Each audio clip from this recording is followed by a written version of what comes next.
विधि कक्षा में आपका स्वागत है। मैं ओम शंकर पांडे उर्फ विनय पांडे जबलपुर से। आज आपको हम बताएंगे कि जजमेंट्स क्यों पढ़ना चाहिए, बुक्स क्यों पढ़ना चाहिए।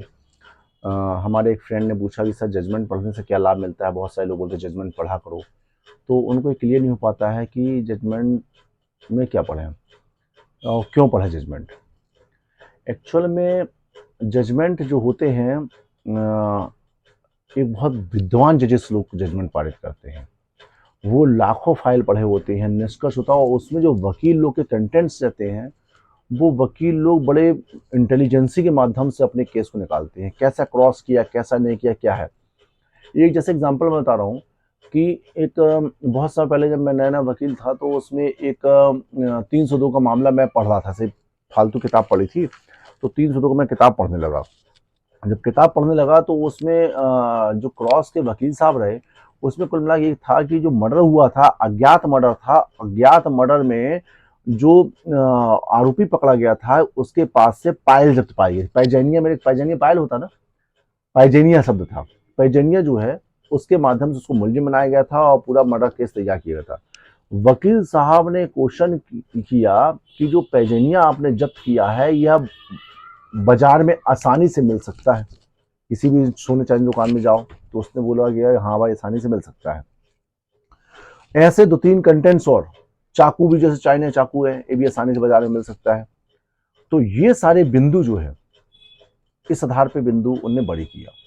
तो जजमेंट्स जो होते हैं, जजमेंट्स के पहला जो 3 नंबर पैरा, जनरली कभी क्या होता है जजमेंट, अभी हम बात करते हैं जजमेंट में, जैसे कि जजमेंट हुआ, कोई जजमेंट हुआ, चाहे मजिस्ट्रेट किया, चाहे सेशन कोर्ट करी, चाहे हाई कोर्ट करी, जजमेंट किया, तो जजमेंट की हमेशा अपील होती है। ध्यान रखना है, जजमेंट को हिंदी में बोलते हैं निर्णय, और निर्णय की हमेशा अपील होती है। और जो ऑर्डर होता है, जिसको बोलते हैं अपन आदेश, आदेश और ऑर्डर के अगेंस्ट में रिवीजन होता है। जजमेंट हो गया मतलब केस खत्म, लेकिन ऑर्डर हुआ तो केस खत्म नहीं माना जाता है, ऐसा लिया जाता है। लेकिन कई मामले में ऑर्डर पे ही केस खत्म हो जाता है, तो उसका रिवीजन होता है जजमेंट पे ना। तो अभी अपन बात करते हैं, तो ये जजमेंट है, जो जजमेंट आज कोर्ट ने हमको जजमेंट सुनाया, चाहे हमको सजा दिया अन्यथा नहीं दिया। तो जब जजमेंट होता है तो उस कोर्ट के पावर समाप्त हो चुके होते हैं। अब जज भी चाह ले, यदि साइन करके प्रोनाउंस जजमेंट हो गया, तो अब जज भी चाह ले तो वो इसमें जो है किसी प्रकार का संशोधन नहीं कर सकता। अब जो भी करेगा वो अपीलेट कोर्ट करेगा, मतलब ऊपरी कोर्ट। मजिस्ट्रेट से ऊपर जो है सेशन हो गया, वहां अपील होगी, और सेशन ने यदि जजमेंट सुना है तो उसके ऊपर जो है हाई कोर्ट में अपील होगी, या हाई कोर्ट के अगेंस्ट जो है सुप्रीम कोर्ट में जाएगी। ऐसी अपीलेट, इनको अपीलेट कोर्ट बोलते हैं। तो यहाँ पे अपील करी जाएगी। तो जजमेंट में जब अपन पढ़ेंगे तो उसमें बहुत से निष्कर्ष मिलते हैं, बहुत से रूलिंग्स मिलते हैं। मजिस्ट्रेट जजेस लोग भी एक से एक रूलिंग उसमें डालते हैं, वकील लोग की भी रूलिंग पेश होती है, तो हमको मालूम चलता है किस बिंदु में कैसे निकाल किया गया। अब मैं यदि सोचूं, मैं वकील तो बन गया हूं, मैं बहुत अच्छा ज्ञाता हूं, बहुत अच्छा कुछ हूं, तो जैसे जब्ती वाले मामले में, चाहे बम हो, चाहे पिस्टल हो, चाहे गांजा हो, जब्ती वाले कोरेक्स हो, इन सब मामले में अपने आप को बहुत अच्छा समझता हूँ जब्ती। और हमने जब्ती वाले मामले में हमने एक जजमेंट पढ़ा, तो जजमेंट में बोला गया कि कोर्ट ने फाइंडिंग करी, कोर्ट ने स्वयं, उससे पिस्टल जब्त हुआ था, तो कोर्ट ने फाइंडिंग करी। फाइंडिंग में कोर्ट ने ये पाया कि मालखाना रजिस्टर पेश नहीं इसमें आपने किया, आपने उसके स्थान पे बराबर लिखा पढ़ी नहीं करी, बराबर आपने सील नहीं किया, ऐसा। तो इन कंटेंट्स के हिसाब से फिर हम भी क्रॉस करते हैं। तो जितना ज्यादा जजमेंट आप पढ़ेंगे उतना जजमेंट फायदा मिलता है। अब क्वेश्चन हुआ, अब हम थोड़ा और ऊपर जैसे बढ़ गए, हमारा और अच्छा हमारा उपयोग हो गया, तो ऐसे में क्या होता है कि अब हमको जजमेंट, मान लो कोई केस में, जैसे मान लो अभी हमने लेटेस्ट एक केस बता रहा हूँ आपको। लेटेस्ट एक केस हमने पॉस्को में कॉम्प्रोमाइज नहीं है। मान लो किसी महिला ने यदि आपके ऊपर जो है 354 और पॉस्को केस लगा दिया, तो which is not compoundable in nature. ठीक है। अब नॉन कंपाउंडेबल इन नेचर है, तो इसमें राजीनामा नहीं हो सकता, और लड़की ने खिलाफ बयान दे दिया और सजा भी पड़ गई। तो अब सजा पड़ गई, अब दोनों पक्ष लेकिन कॉम्प्रोमाइज करना चाहते हैं, तो हाई कोर्ट बोल देगी देयर इज नो प्रोविजन, क्योंकि पॉस्को तो चलेगा सेशन कोर्ट में, तो कोई प्रोविजन नहीं है। कट। यहाँ तो फिर मैंने क्या किया, उस केस को कि यार कहीं ना कहीं कुछ तो होगा कि जब दोनों पार्टी राजी हैं तो फिर कैसे मतलब जो है क्वेश्चन कर सकती कोर्ट है। भाई समाज में यदि शांति स्थापित तो जब ही होगी जब दोनों पक्ष, तो मान लो किसी बॉर्डर की लड़ाई चल रही है, बॉर्डर की लड़ाई में दोनों देश यदि अच्छे से रहने लगे, भलाई पूर्व में नुकसान हुआ तो इंसान पहले सबसे बोले ये ठीक है कॉम्प्रोमाइज कर लो। तो फिर कोर्टें कॉम्प्रोमाइज क्यों नहीं कर रही हैं? 376 जो नॉन कंपाउंडेबल है, ग्रीवियस है, मतलब गंभीर ऑफेंस है, तो इनमें भी राजीनामा हो सकता है कि नहीं हो सकता, तो इसमें भी राजीनामा हो सकता है। लेकिन हमने बोला कैसे होगा, तो हमने फिर सुप्रीम कोर्ट के बहुत से जजमेंट ढूंढे, तो हमने जजमेंट्स में पाया, हमारी एक वेबसाइट है धर्मविधि.com, धर्मविधि.com के नाम से वेबसाइट है, इसमें कई जजमेंट्स इसमें अपलोड हैं, तो आप देखना चाहेंगे तो इसमें जजमेंट्स पहले हम जाएंगे तो आपको इसको आपको अच्छे जजमेंट्स मिलेंगे। तो बताने तात्पर्य ये कि तो फिर मैंने ढूंढा यार कि पति पत्नी लड़की ने पहले पॉस्को पे आते, तो फिर मैंने क्या किया, मैंने कॉम्प्रोमाइज पेश करवाया, तो हाईकोर्ट में पेश किया, तो हाईकोर्ट ने प्राइमा फेसिया उसको क्या किया, बोला कि काम रजिस्ट्रार साहब के यहाँ जाके वेरिफिकेशन हो जाए। फिर हमने हाई सुप्रीम कोर्ट के 3 जजमेंट पेश करे, हमने पढ़ा, अपनी आंखें मतलब गड़ाई, बिल्कुल दिन रात कंप्यूटर में गड़ाया, तब हमको 3 जजमेंट मिले जिसमें सुप्रीम कोर्ट में पॉस्को में जो है सुप्रीम कोर्ट ने कॉम्प्रोमाइज किया।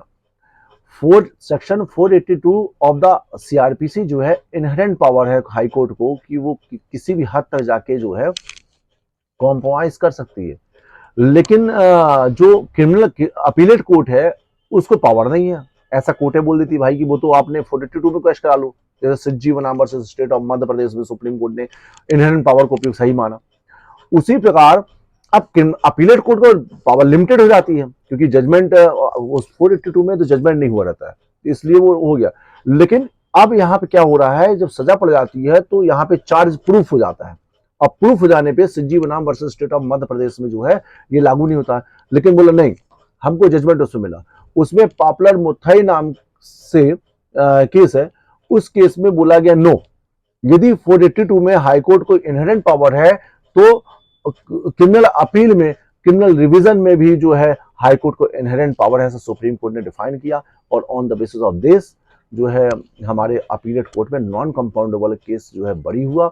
अब कारण ये था, हमको कैसे मिला, मैं तो इंटेलिजेंट तो नहीं, लेकिन हमने दिन रात मेहनत करी, हमने जजमेंट्स ढूंढे, जब हमने हाईकोर्ट जजेस को हमने जजमेंट पेश किया तो जजेस ने उस चीज को माना।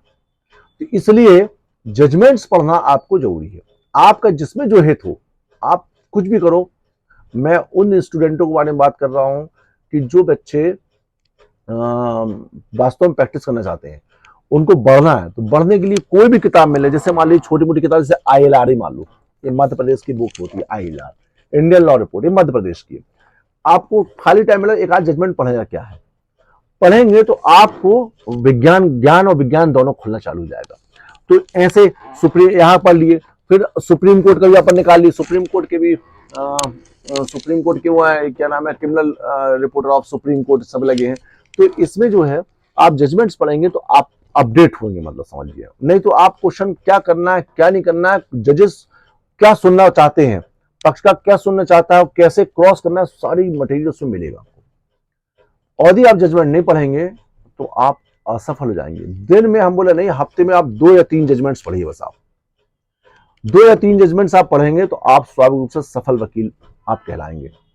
विनय पांडे की धार्मिक विधि कक्षा में आपका स्वागत है, लेकिन मैं आपको लगातार अपडेट्स दे रहा हूं, आप चैनल को सब्सक्राइब करें और शेयर भी करें ताकि और लोगों तक ये बात पहुंच जाए। यदि आप शेयर करेंगे तो स्वाभाविक है अब जम होगा, और सब्सक्राइब करेंगे तो जो भी हम नया वीडियो देंगे तो उस वीडियो में आपको फायदा मिलेगा। तो जो आप लोग को बोलते हैं कि यार जजमेंट बढ़ना है तो जजमेंट पढ़ो, तो जजमेंट पढ़ो। अब मान लो जैसे एग्जाम्पल, बहुत मैं नया वकील की बात कर रहा हूँ, मान लो एक 25 आमसर का मामला आ गया, चलो छोड़ो 25 आमसर छोड़ो, 384 का मामला आ गया, 384 of the IPC, 384 tribal bye JMFC, उद्यापन, एक्सटॉर्शन, किसी से पैसा मांगना, किसी को कि भाई तुम मेरे को 10,000 दिन छोड़ा मार देंगे, कर देंगे, तेरे को मार डालेंगे, इस टाइप का एक्सटॉर्शन। यदि कोई व्यक्ति, झूठा व्यक्ति जाके इतना बोल दे कि साहब वो तो हमको रास्ते मिला था, हमसे तो 10,000 रुपए मांग रहा था जबरदस्ती, पुलिस ने उसके बोली, मामला कायम कर दिया, आप इसमें क्या क्रॉस करोगे आप? अब वो ये भी बोल देगा कि साहब वहां तो गली खाली थी, कोई रहा भी नहीं, तो विटनेस भी नहीं, आप पास प्रूफ करने कोई चीज नहीं है। लेकिन 384 में भी जो है आप जजमेंट यदि ढूंढेंगे तो आपको इसमें जजमेंट मालूम चल जाएगा, वो जजमेंट्स आपको लाइन देगा कि नहीं, यदि आप अकेले वहां खड़े थे तो अकेले में वहां आसपास के क्षेत्र का क्या स्थिति थी, ये सब चीजें क्रॉस नक्शा में बहुत मटेरियल आपको मिलेगा। मतलब बोल देना से कुछ नहीं है कि मतलब हमको छेड़ दिया, हमको मार दिया, ऐसा नहीं। तो ये जजमेंट्स पढ़ने में आपको रिजल्ट मिलते हैं कि यार ऐसा एक मामले में ऐसा हुआ था, तो ऐसे मामले में क्या करना चाहिए। आप सभी को नमस्कार।